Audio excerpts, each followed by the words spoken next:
Le meilleur animé de 2014 est un animé sur le piano. Et c'est pas une blague. What? One Piece, Naruto ou même Fairy Tail sont des œuvres qui ont bercé notre enfance et qui puisent leur force dans les personnages divers et variés, qui sont source d'inspiration tant pour le personnage principal que pour nous spectateurs. Lorsque vous pensez amitié, la référence c'est Naruto avec Sasuke. Il a fait sortir des ténèbres puis pardonner sur tous ses faits et gestes. Ou bien on peut penser à l'amitié entre Gon et Killua qui sont inséparables et qui ont surmonté toutes les épreuves à deux. Et bien parmi toutes ces œuvres extraordinaires que nous propose la Japanimation, une œuvre sort du lot, Your Lie in April. Ce nom vous dit sûrement quelque chose puisqu'il était longtemps considéré comme meilleur animé de 2014. Une année pourtant remplie de classiques avec Tokyo Ghoul ou encore Noragami. Alors la question du jour c'est comment l'amitié au sein d'une œuvre a-t-elle permis à Your Lie in April de se hisser parmi les meilleurs de sa génération?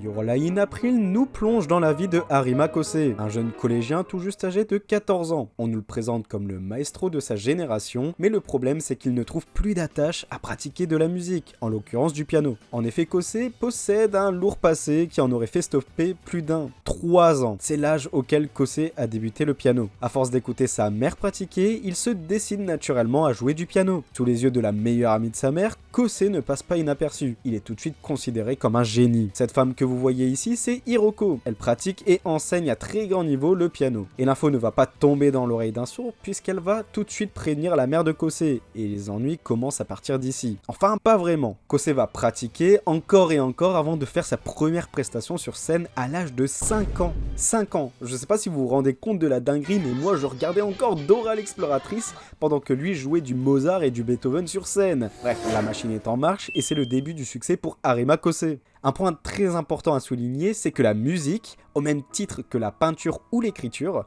c'est un art très compliqué à expliquer, mais qui transmet énormément d'émotions. Une simple mélodie peut vous représenter l'humeur du compositeur ou même comprendre l'entièreté de sa vie. Ça, Kose l'a très bien compris. À travers son interprétation, il inspirera une nouvelle vague de compositeurs. Kose se trouve alors propulsé et considéré comme le prodige de sa génération. On peut penser que ce succès lui apportera la gloire et qu'il s'épanouira, mais on en est loin de ça. À l'inverse, c'est le malheur qui lui sera tendu. À titre d'exemple, sa mère tombera mystérieusement malade quelques temps après. Il semble que ce soit une maladie incurable et ses jours sont comptés. Voyant son état s'aggraver, Kose a pour objectif de rendre sa mère heureuse pour qu'elle puisse guérir grâce aux exploits qu'il fait, c'est-à-dire en devenant le numéro 1 de sa génération. Naïf comme il est, sa mère lui dicte alors quoi faire. Sois irréprochable, apprends par cœur les mélodies et ne laisse jamais tes émotions prendre le dessus quand tu joues. Kose devient alors un pantin dont le seul objectif c'est de satisfaire sa mère. En soi ça lui passe par-dessus la tête de transmettre des émotions à travers sa musique. Non pas qu'il s'en fiche, mais le bonheur de sa mère passe avant le reste. Et ça se saurait si c'était aussi simple que ça. Sa mère devient de plus en plus stricte, au point où elle bat Kose dès lors qu'il fait un pas de travers. Le temps passe, il pratique et se fait battre encore et encore, au point où ses émotions ne faisaient plus partie de lui. Il était dorénavant un robot. 7 longues années se passent. L'état de sa mère ne s'arrange pas et l'hôpital est sa seconde maison. Mais Kose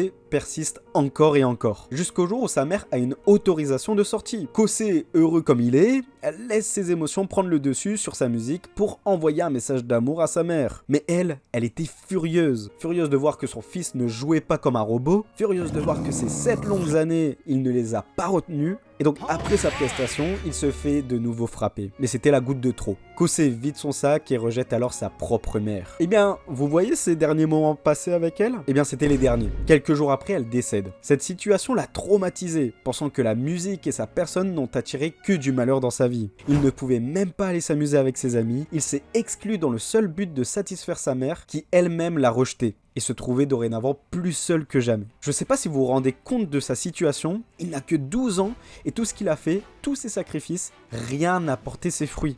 Kose abandonne donc la musique.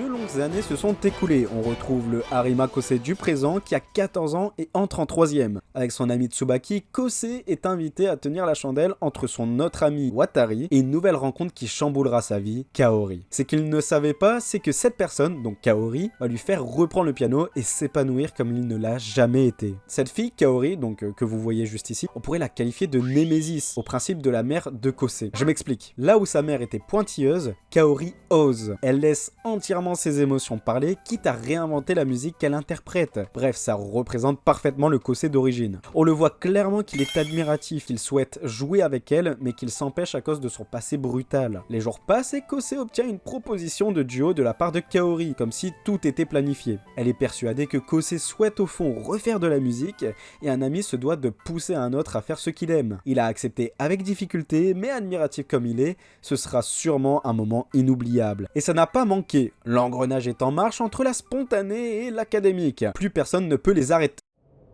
C'est arrêté. Bon, inutile de vous préciser qu'un traumatisme, c'est pas en claquant des doigts qu'il disparaît et Kosei s'en rend bien compte. Il n'entend plus le son des touches du piano, il possède comme une malédiction de sa mère qui l'empêche de s'épanouir à travers sa musique. Je vous passe sa prochaine prestation chaotique, le même schéma se dessine, il est désorienté. Là où ses rivaux ont su s'avancer, lui il a complètement reculé, retour à la case départ. Il se pose beaucoup trop de questions. Qu'est-ce qu'il faut faire pour détruire ce maléfice? Pourquoi il a repris la musique? Stop. Tout au long de la série, Kosei va devoir se reconstruire. Avec l'aide de ses amis, ils vont lui venir en aide, trouver les mots qu'il n'arrive pas à avoir, le submerger de moments inoubliables qui lui permettront de retrouver goût à la musique. L'objectif, c'est que Kosei revienne à ses origines, qu'il parvienne à faire parler son cœur à travers sa prestation. Et cette chose qui lui fait défaut, il va devoir en faire une arme. Si tu n'arrives pas à la chasser, alors apprivoise-la. Cette idée provient de Kaori et grâce à elle, Kosei va trouver le droit chemin. C'est décidé, il faut que Kosei change. Après avoir été touché par l'esprit libre et passionné de Kaori, Kosei a trouvé une nouvelle voie pour exprimer sa musique, en la rendant aussi vivante et vibrante que les battements de son propre cœur. Inspiré par son ami et sa propre quête de liberté artistique, Kosei a délaissé les contraintes de la partition pour laisser place à son instinct et à ses émotions sur scène. Comme je vous l'ai dit en début de vidéo, la musique est un excellent moyen de transmettre ses émotions, et les meilleures prestations sont d'ailleurs remplies de sentiments. Kosei a découvert une nouvelle forme de beauté dans la musique, où chaque performance est une aventure unique et inoubliable. Il s'est fait influencer par Kaori et ses amis pour devenir qui il était vraiment, un pianiste farfelu. Dans son long périple, Kosei va devoir trouver sa vraie personnalité, ne faire qu'un avec sa personne et se réconcilier avec son passé. Dans le tourbillon de mélancolie et de musique qui a enveloppé la vie de Kosei, une lumière constante a émergé, c'est l'amitié. À travers les liens tissés avec des amis comme Kaori, Tsubaki ou encore Watari, Kosei a découvert une symphonie d'amour et de soutien qui a guéri les blessures de son passé. Sa vie est donc passée de fade à colorée, une manière efficace d'exprimer ses sentiments qui n'ont fait que s'accroître tout au long de l'anime. Kosei n'a jamais réellement été seul, et maintenant que ses amis ont les armes pour le rendre heureux, il n'est plus question de regarder en arrière. Par leurs encouragements inconditionnels et leur présence réconfortante, ses amis lui ont offert un refuge où il a pu retrouver sa passion pour la musique et redécouvrir la joie de vivre. Grâce à leur amitié, Kosei a retrouvé la force de surmonter ses peurs, de s'accepter tel qu'il est et de s'épanouir dans une harmonie nouvelle, plus brillante que jamais auparavant. Grâce à ses amis, Kosei a trouvé sa véritable personne, le pianiste farfelu qui veut transmettre ses émotions à celui qui l'écoute, un rêve qui deviendra réalité. Je dirais même que Kosei a inspiré les générations, et même dans le présent, c'est un modèle que tout le monde veut suivre. C'est un très beau message qui montre que peu importe qui tu es, peu importe le passé que tu as parcouru, si tu t'entoures des bonnes personnes, même si elles se comptent sur les doigts d'une main, tu sauras franchir tous les obstacles. Je vous remercie d'avoir regardé cette vidéo. Bien évidemment, je n'ai évoqué qu'un dixième des messages que cet anime aborde.